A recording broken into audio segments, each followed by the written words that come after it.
If you look right at the heart of Europe, you'll find a place that's been a battlefield, a melting pot, and a crossroads for centuries. And right in the middle of it all, Hungary.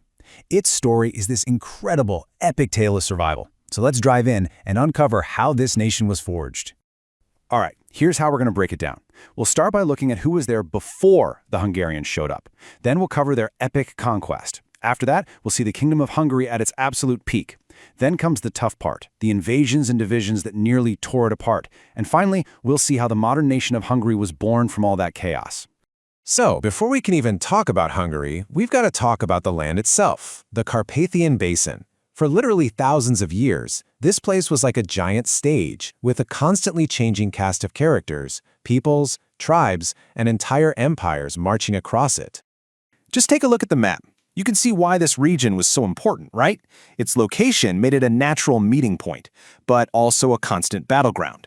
You had tribes pouring in from all sides, Celts, Scythians, you name it. It was kind of like a revolving door of powers, and nobody got to stay on top for very long. So way back in the Iron Age, the big players were groups like the Scythians, who were, by the way, amazing goldsmiths, and a bunch of Celtic tribes. These guys were pretty advanced. They brought new farming techniques and pottery styles to the great Hungarian plain. Then, around the 1st century AD, everything changed. A new superpower rolls in, the Roman Empire.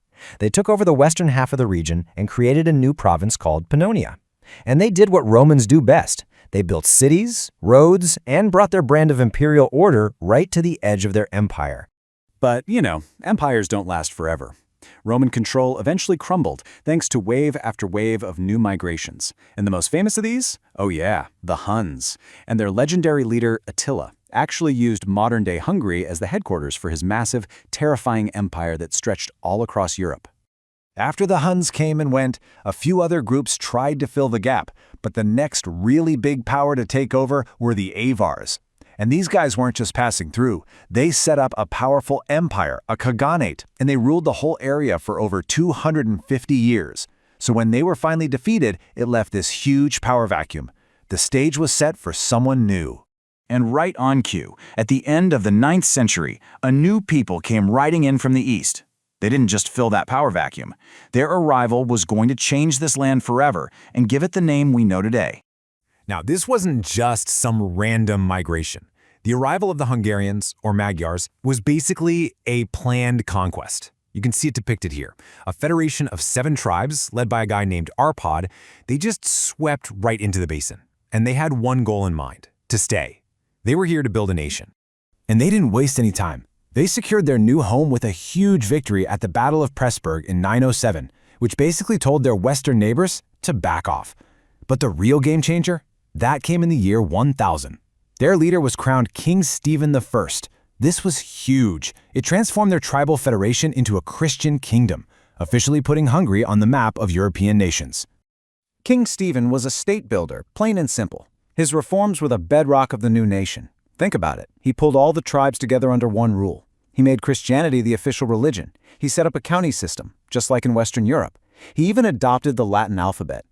Every single one of these moves was designed to plug Hungary right into the mainstream of European civilization. Wow, did those foundations work? With everything Stephen put in place, the Kingdom of Hungary didn't just hang on. It absolutely thrived.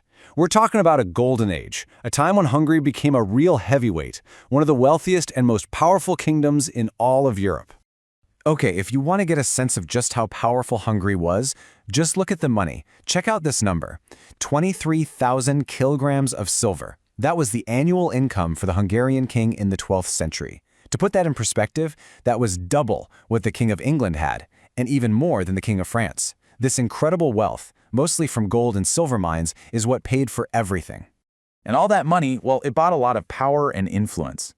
By the 1400s, Hungary had this crucial role as the main defensive wall against the expanding Ottoman Empire. It wasn't just them saying it either. The Pope himself, Pius II, called Hungary the shield of Christianity. And that wasn't just empty praise, it was a recognized fact across Europe. And that wealth paid for one heck of an army. Under their great king, Matthias Corvinus, they had the legendary Black Army. I mean, just listen to this. It was one of the first permanent professional armies in Europe. That was a huge deal back then. It was bigger than the army of the King of France. And they were high-tech too. 1 in every 4 soldiers had a firearm. This army was so tough they even managed to capture Vienna. But here's the thing about being at a crossroads. You're also a target. After hitting this incredible peak, the kingdom was about to face a series of threats so huge they would push its very survival to the breaking point. And it all started with a terrifying storm coming from the east. Yeah, I'm talking about the Mongol Empire. In 1241, after tearing a path of destruction all the way from Asia, they showed up at Hungary's doorstep. The Hungarian army was completely wiped out in a single battle, and just like that, the entire country was left wide open. The level of destruction, it's just hard to even wrap your head around. On the plains, something like 80% of all towns and villages were just gone, wiped off the map. And the human cost? It's estimated that maybe half of the entire population died. I mean, that's not just a disaster, that's a catastrophe that would take centuries to recover from. And just as the country was getting back on its feet, a new and more lasting threat appeared on the horizon: the Ottoman Empire. The beginning of the end was the Battle of Mohacs in 1526. It was an absolute disaster. The army was crushed, the king was killed, and soon after, the capital city of Buda fell. For the next century and a half, the country was literally torn into 3 pieces, controlled by the Ottomans, the Habsburgs, and a small independent part called Transylvania. Eventually, that long, painful period of division came to an end. But that didn't mean Hungary was independent again, not at all. Instead, it was about to enter a whole new phase, this time as a part of other, bigger empires.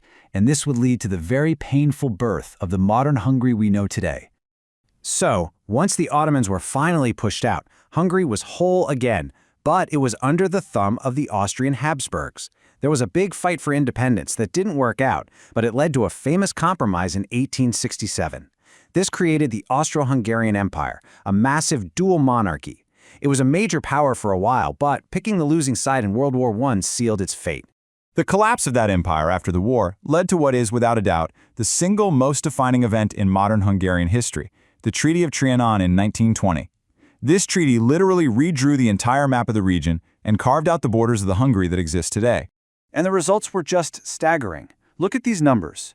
The country lost 72% of its historic land and nearly 60% of its population. Just like that, millions of ethnic Hungarians found themselves living outside of Hungary as minorities in new countries. You can't overstate how deeply the trauma of this treaty has shaped the country's psyche, even to this day. So when you look back, from the Romans and the Huns to the Ottomans and the Habsburgs, the story of Hungary is a story of survival. It's about standing at the crossroads of Europe, absorbing blows, fighting back, and somehow always enduring. And it all leads to one final thought, right? For a nation that has been so profoundly shaped by this constant struggle for survival, how will it face the completely new challenges of the 21st century?